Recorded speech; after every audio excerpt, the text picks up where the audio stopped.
Polosa, et Simba Lissoute. Pour moi, comme on a kuna, bateau va travailler dans Zambé. En tout cas, basi baké musika. Donc là, va, yo ba mission dans ton pays, aux autres comme il faut. Place nous à où est-ce souté. Ah? Oyoki, allez, quittez. Polosa, on est là-bas, on est là-bas, Là-bas. Ah! On nous a mis dans la range. Comment ok? Ah, vraiment. Qui ça? Et en plus, il y a qui ont commis partout dans l'Europe, dynamique, Congo, commis partout dans l'Europe. Comment ok? Moussala est commis partout. Tout commis en Suède, tout commis à Paris, tout commis à Lille, tout commis à Bruxelles. Et puis, base n'a plus toujours Londres, Angleterre.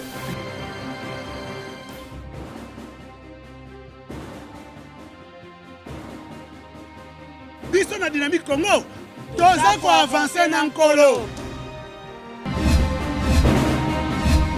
Deuxième partie, critique info, mesdames et messieurs. Impact News, titre les assurances du CG de l'UDPS.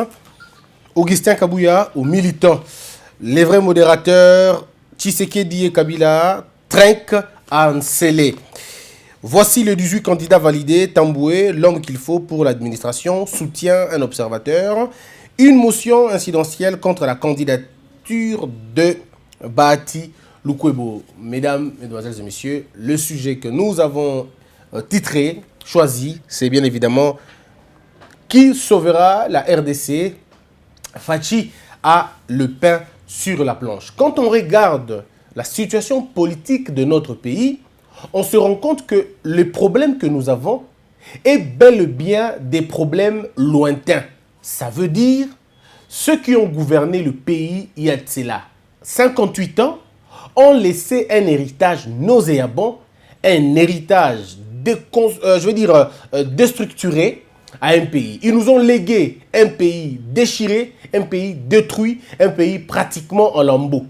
Mais alors, est-ce une raison pour laquelle l'on ne doit pas travailler et se retrouver dans une zone de confort et dire qu'on ne peut pas, on ne peut pas, on ne peut pas? Non. Un mandat, c'est pour l'exécuter, ce n'est pas pour se plaindre.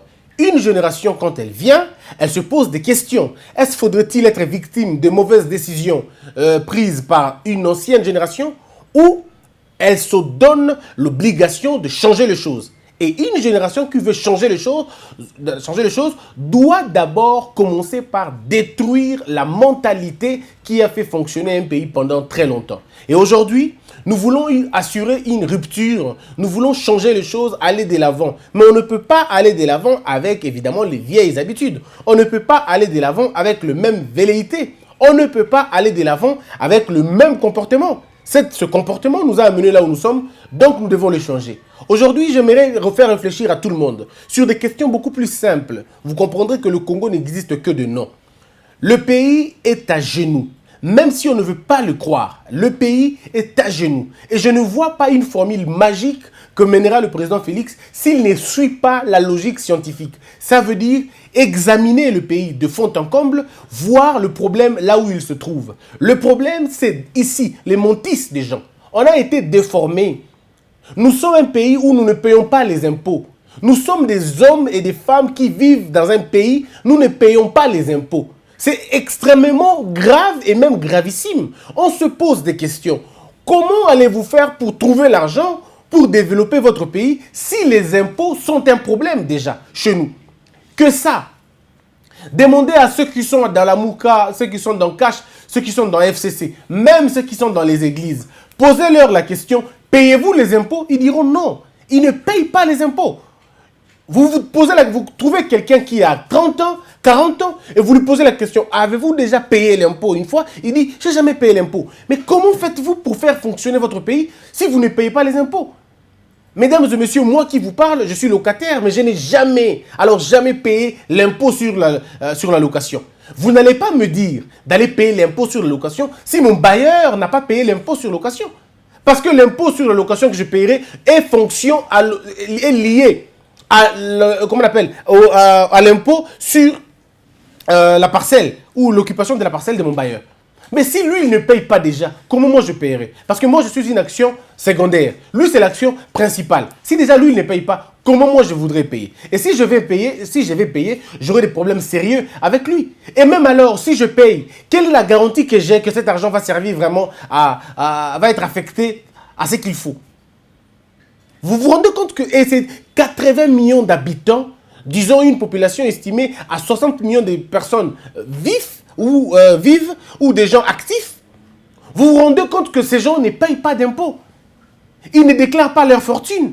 Nous sommes dans un pays où tu achètes une voiture de 70 000 balles, tu ne la déclares pas. Est-ce que vous imaginez une seconde?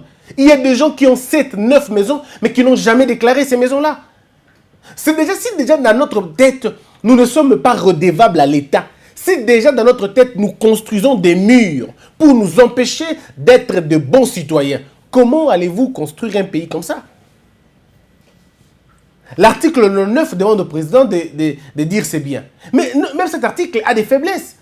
On ne peut pas, dans un contexte comme le nôtre, je répète, dans un contexte comme le nôtre, on ne peut pas laisser la déclaration à la volonté de quelqu'un. Non.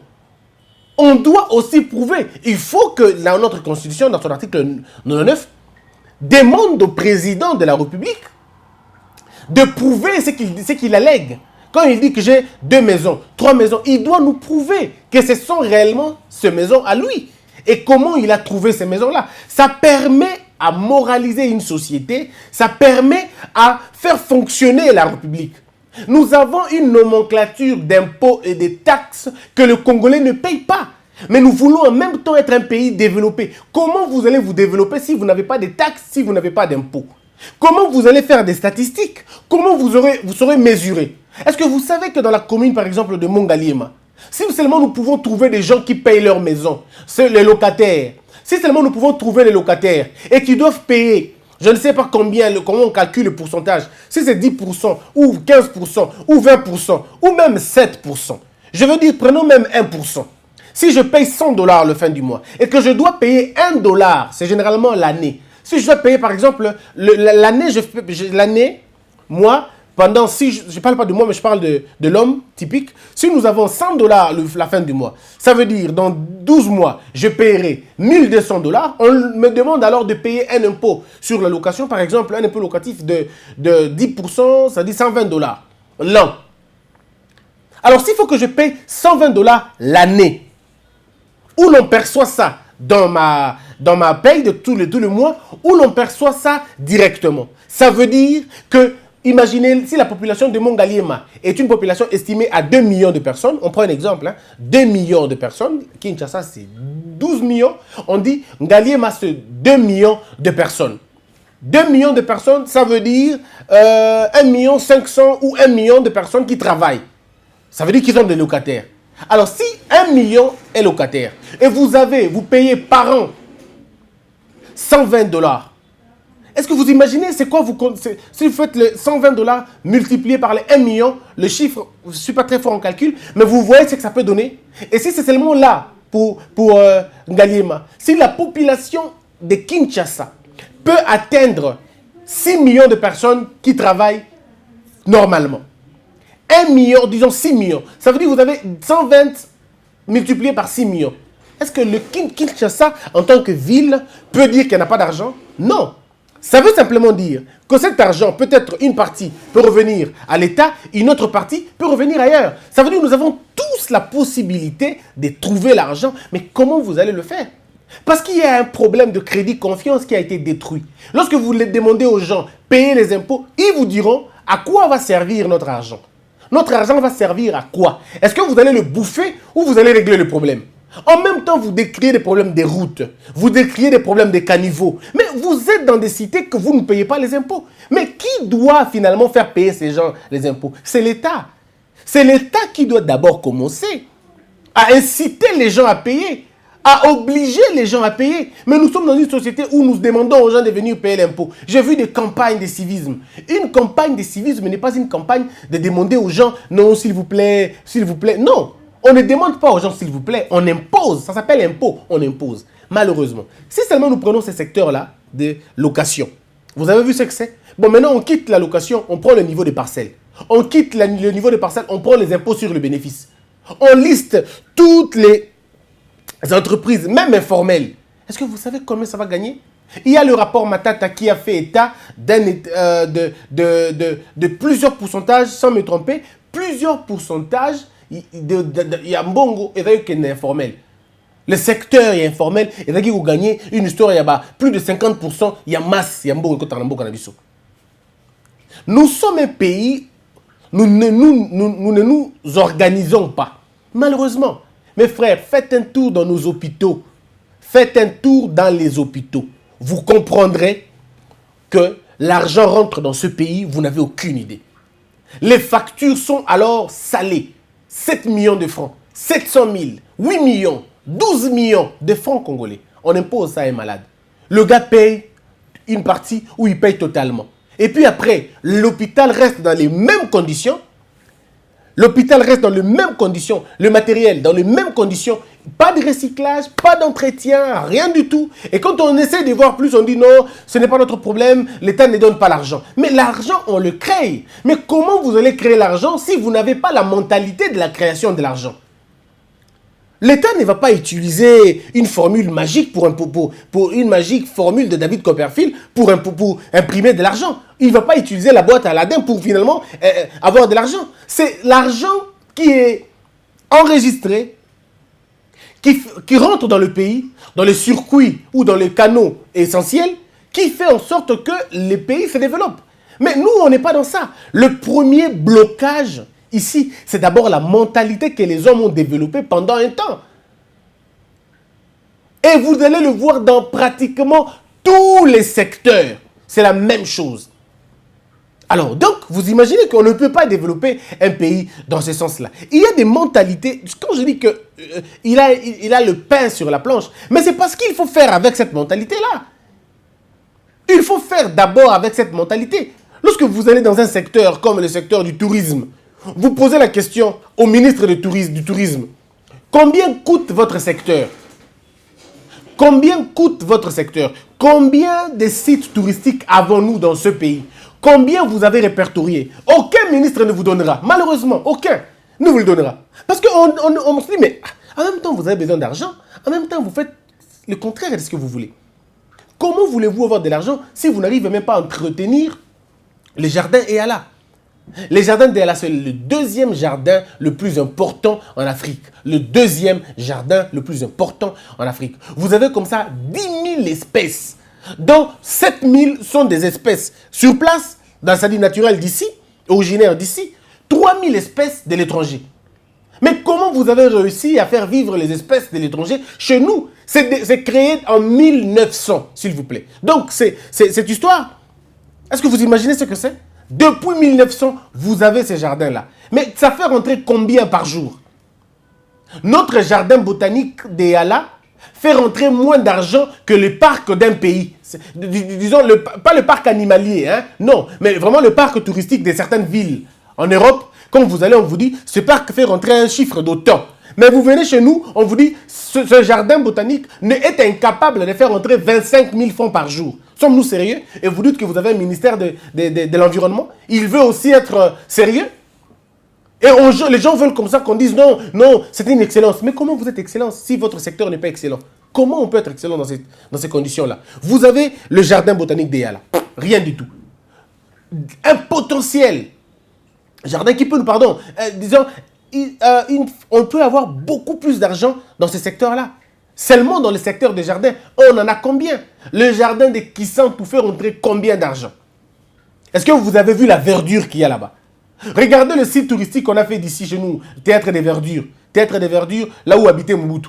L'AFDEL a tout détruit. Alors tout détruit. Même la cage à lion, tout a été détruit. Mais c'est des sites touristiques où les gens pouvaient venir payer de l'argent et rentrer et faire fonctionner la ville. C'est-à-dire, nous avons détruit nous-mêmes ce qui pouvait nous donner de l'argent. Nous avons détruit ça et nous allons chercher ailleurs. Vous allez entendre, non, le cobalt a baissé, le pays est mal, parce que le cobalt a baissé. Ça veut dire que vous avez un pays avec autant de potentiel, avec autant de richesses, mais parce qu'on vous informe qu'une de vos richesses a baissé sur le marché international, alors c'est tout le pays qui subit les coûts. Parce que vous reposez toute la fortune du pays dans un seul secteur. Et vous voulez qu'on dise que vous avez des excellences et des compétents. Mais non.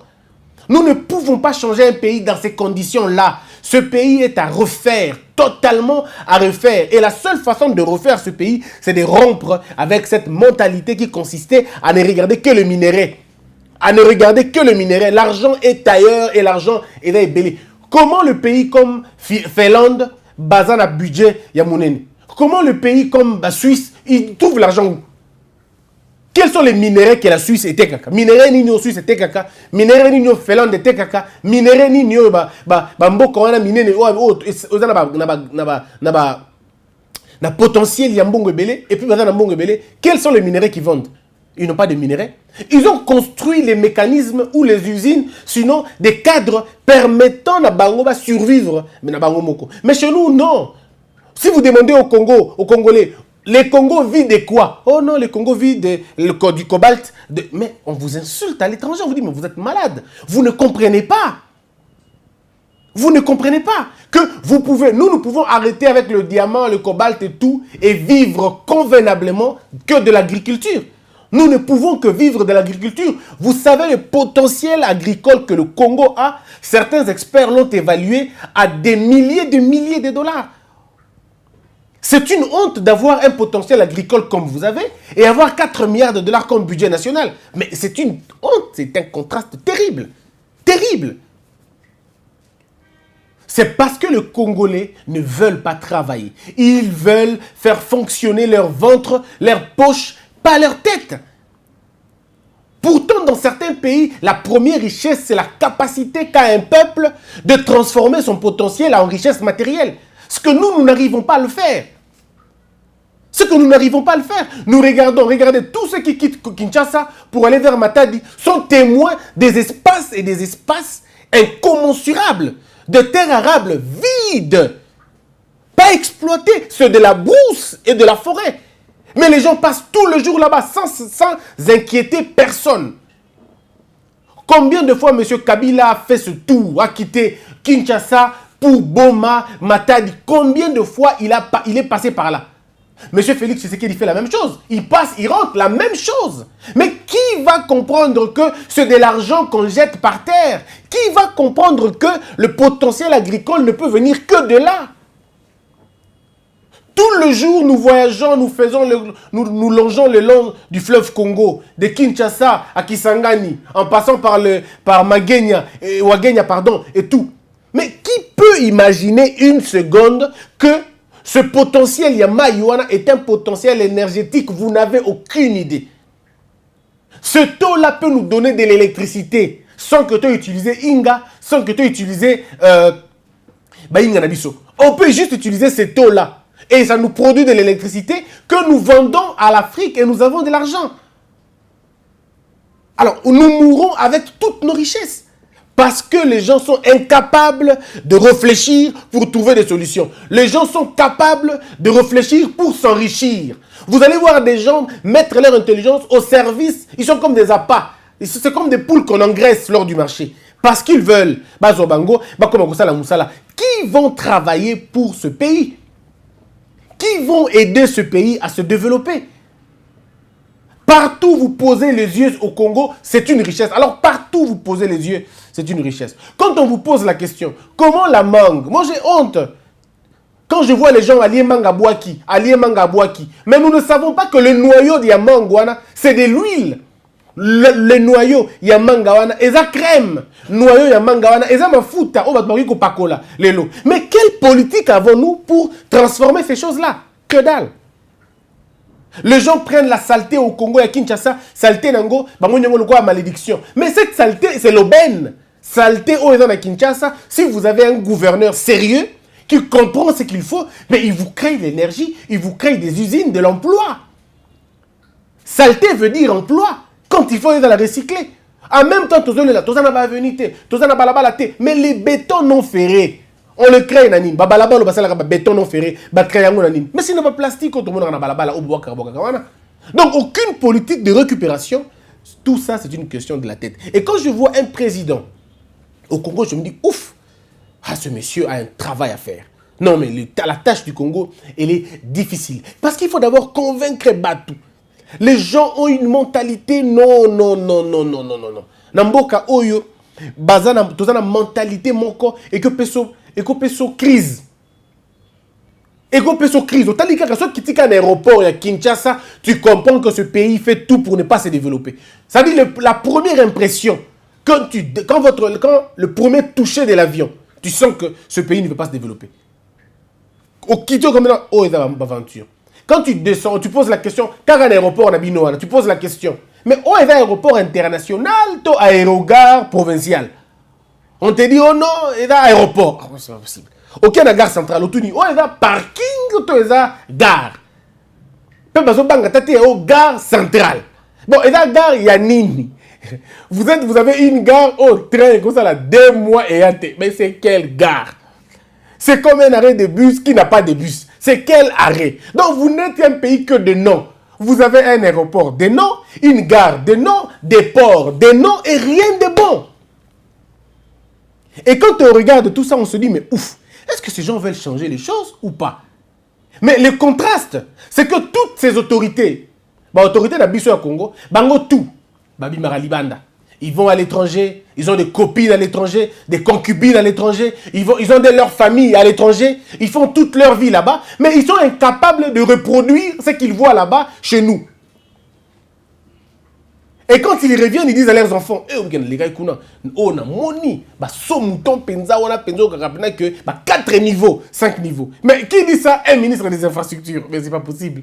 Mais tu es ministre des infrastructures. Mais viens créer les infrastructures ici. Et tout le monde critique, non, ce pays est un pays de mentalité. Mais dans un pays où les mentalités sont détruites, la responsabilité première des chefs, c'est de construire la mentalité là. C'est de construire une mentalité, de déconstruire l'ancienne mentalité afin de pousser les gens à une bonne administration. C'est ça. Et il n'y a pas une magie pour ça. Nous devons nous mettre au travail. Nous devons d'abord faire comprendre aux Congolais la notion du bien public. Les jours où nous allons comprendre la notion du bien public, enseigner bien la classe, on nous impose ça. Vous allez voir la mentalité na balabala déjà dans négocie là. La mentalité na balabala négocie là.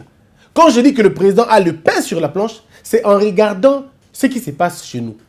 Je peux ici vous citer les cas, c'est-à-dire cas ébélés pour nous montrer simplement que la direction que nous sommes en train de prendre n'est pas la bonne. Nous devons changer notre manière de faire les choses. Nous ne la faisons pas bien. Cette manière-là n'est pas la bonne. Cette trajectoire est comme ma la place Yamabé. Arrêtons-nous un instant. Disons-nous la vérité, on a un problème. Ce pays a un problème. Le problème de ce pays s'appelle les hommes politiques de ce pays. Le problème de ce pays s'appelle l'inaction d'un peuple. Le problème de ce pays s'appelle le message que vous avez reçu de vos églises, de vos religions. Le problème de ce pays, c'est nous. Nous sommes le problème du pays. Chacun dans son coin a participé à la destruction de ce pays. Il faut le dire. Chacun dans son coin. Dolingi changement, mais c'est tout le monde qui coopère avec un policier quand il est arrêté. C'est tout le monde qui trouve une négociation. Mais on va être le premier à dire, cette police-là, mais c'est tout le monde. Dans le secret, on le sait. Quand on nous arrête en route, on coopère. Vous le savez. Quand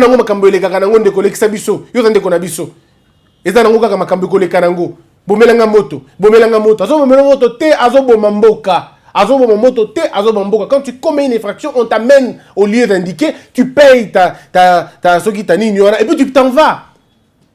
Mais chez nous, oh là, non, c'est pas le cas. So bakangio, na moi c'est colonel, na moi c'est général, na moi c'est major, na moi c'est directeur, na gobenga, na frère yatel, na kosala.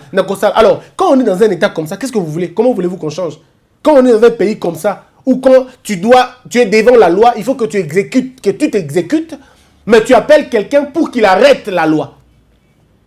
Et c'est un colonel que vous appelez, c'est un major que vous appelez, c'est un, je sais pas moi, un directeur du cabinet ou un ministre. Il y a Jean. Bakaninga ya ouais. Pesanga numéro mutuara. Pesanga pasenga ye. Et le monsieur, le roulage malheureusement, ou l'officier de l'état civil, ou je sais pas moi, l'officier en question, devant ye, on l'engueule au téléphone sans qu'il sache même qui l'engueule. Et puis il prend la décision, ok, papa Kende. C'est quel pays? C'est quel pays? J'ai été accompagner un frère. Mais il a torturé tout le monde parce qu'il était sur Kianan. Je lui ai posé la question, tu vis en Europe. Est-ce que tu peux faire ça? Est-ce que tu peux faire ça? Tu arrives, la police à Kangio, et puis au bengi chef à police, et que tu as vraiment commis une infraction. Il te dit, tu ne peux même pas penser à ça. Tant que tu as un avion, comportement de Samabé, et tu as un Kinshasa. Ceux qui ont commis un avion, bon, ils vont continuer. Mais quand tu as commis un aéroport à Baninga, ça s'arrête là. Toi-même, tu es auto-réglé.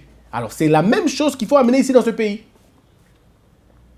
C'est la même chose. Ici, je vous peins le problème existentiel de ce pays. Et je propose la voie de sortie. La seule voie de sortie ici, c'est une analyse profonde de ce pays, du mal de ce pays, et de trouver la bonne décision, c'est de construire un peuple. On construit un peuple par l'éducation. On construit un peuple par la sanction. Financez l'éducation. Enseignez convenablement vos enfants parce que ce sont eux qui vont remplacer, nous remplacer, nous. Nous sommes un peu pourris. Mais ceux qui sont devant nous sont pourris. Pas tous, c'est vrai. Il y en a qui n'ont pas fléchi. Mais la majorité est pourrie. La majorité au bazar likolo na biso bazar pourri. Biso peto génération na biso toza oyo bato toza na ba trentaine, tina ba quarantaine, on est aussi pourri un peu. On est aussi pourri un peu. Mais maintenant, nous devons sauver nos petits-enfants. Ces petits-enfants ont 5 ans. Ceux qui ont 5 ans aujourd'hui, on peut les sauver. On peut constituer ces enfants-là comme une réplique. Ce sont eux qui vont nous remplacer demain avec une très bonne moralité. Chez nous, maintenant, c'est la sanction. Chez eux, c'est l'éducation. Moi, tu ne peux pas m'éduquer, non. À mon âge, tu ne peux plus m'éduquer parce qu'il y a aussi mbaté. Na minute nangai, na âge nanga boy, il faut sanction. Il faut la contrainte. Bana mikende bagote ya bango na classe. Mais bampaka lokwa biso boy na âge nanga sa komi mukolo makasi boy. Et ko simba soute. Vous ne m'éduquez pas. Vous ne pouvez pas m'éduquer parce que ça ne marche pas. Il faut maintenant, moi c'est la sanction.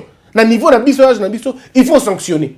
Mais il faut éduquer. Mais c'est pourquoi il faut avoir un président qui veut développer son pays, doit avoir le ministère de l'éducation. Doit avoir le ministère de justice. Parce que quand vous avez la justice, vous avez l'appareil qui nettoie l'État. Quand vous avez l'éducation, vous avez la relève de demain. Donc, si vous avez l'éducation, vous avez la justice, vous avez là la solution aux problèmes du pays. Et vous pouvez juste mettre beaucoup d'énergie pour que ce pays se développe demain. Et puis c'est tout, quoi. Ça dit, moi, quand on a habité à un moment donné au Tali, au Kipasi, au Lingioloba, mais bon, au Tikikak.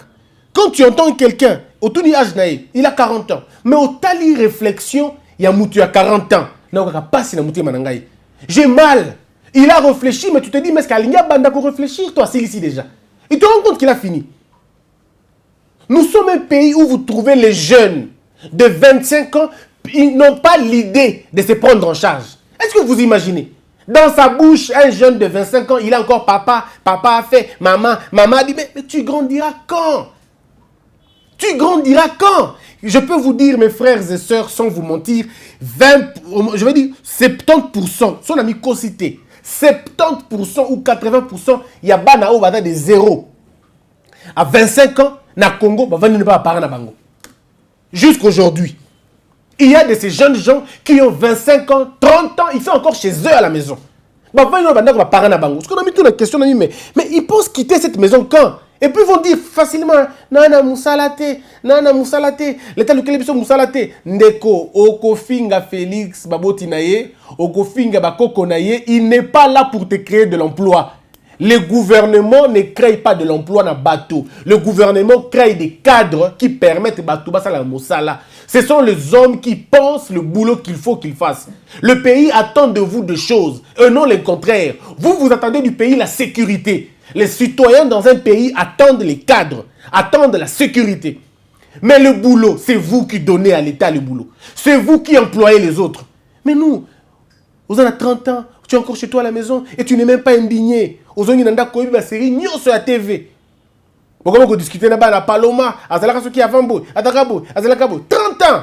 Et puis, à Soukoli Penatong, na pourquoi tu penses que quelqu'un va travailler? Non, il sort na balabala, na djin nae, a quitté si le quoi moutasali toilette na djin, a quitté si on a se, y on a tout un nanzela, et andeni. Vous avez la chance parce que vous avez un président qui vous comprend. C'est des chicotes qu'il faut, na batuabou.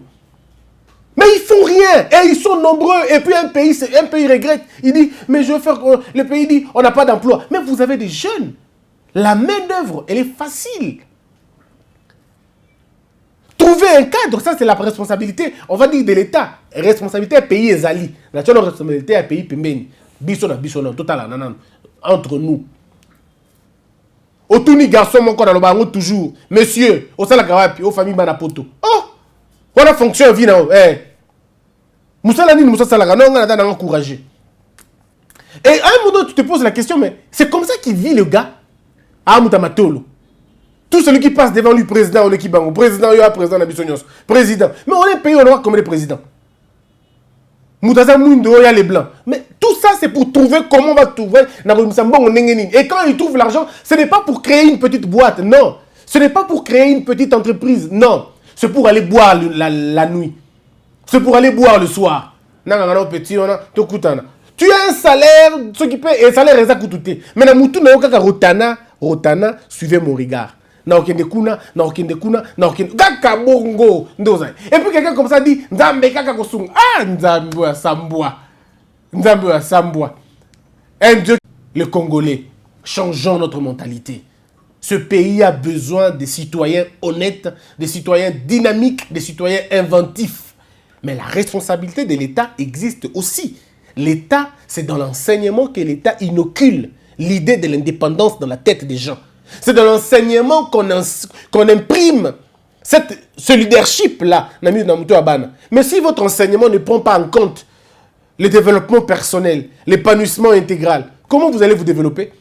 Vous aurez des jeunes de 40 ans qui sont encore chez eux à la maison.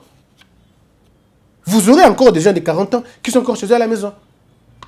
Parce qu'à foutre maïté, à foutre en dakutabina okewa, puis comme avant de payer mon côté à la zone, moi c'est mon allez, zemi. Et ça, c'est un citoyen congolais. Ils n'ont rien à faire. C'est une occasion pour eux de sortir dans la rue. C'est pourquoi ils sont dans la rue. La plupart, ben Marabongo. S'il vous plaît, soyons ce peuple qui change. Le lot a critiqué l'État dans nos mingité. Bissomoko. Posons-nous des questions. C'en est fini pour aujourd'hui. L'éducation, la sanction, les deux raisons et les deux clés pour notre changement en Bokanabissou.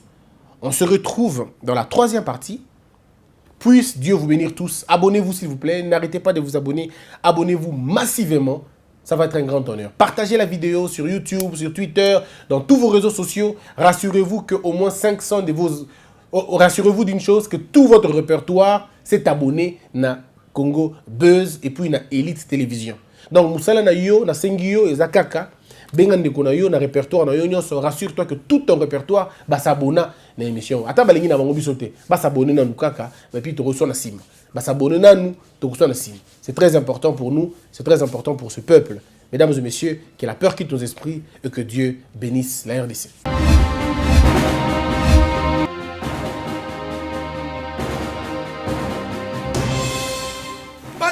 Polosa et simba lisute pour makambo na moni kuna bato ba travailler na nzambe en tout cas basi bake musika. Donc là va yo ba mission na to pesa yo ozo sango comme il faut. Place no awe za susute. Ah oyoki allez quitter Polosa on na bacha bani na kanya na lemo na kekuna là va ah on nous a arrangé na comment coquette ah ouais vraiment. Ça. Et en plus, il y a commis partout dans l'Europe, dynamique, commis partout dans l'Europe. Comment coquette, ça est commis partout. Tout comme la Suède, tout comme la Paris, tout comme la Lille, tout comme la Bruxelles, et puis base la mission éthique toujours Londres, Angleterre.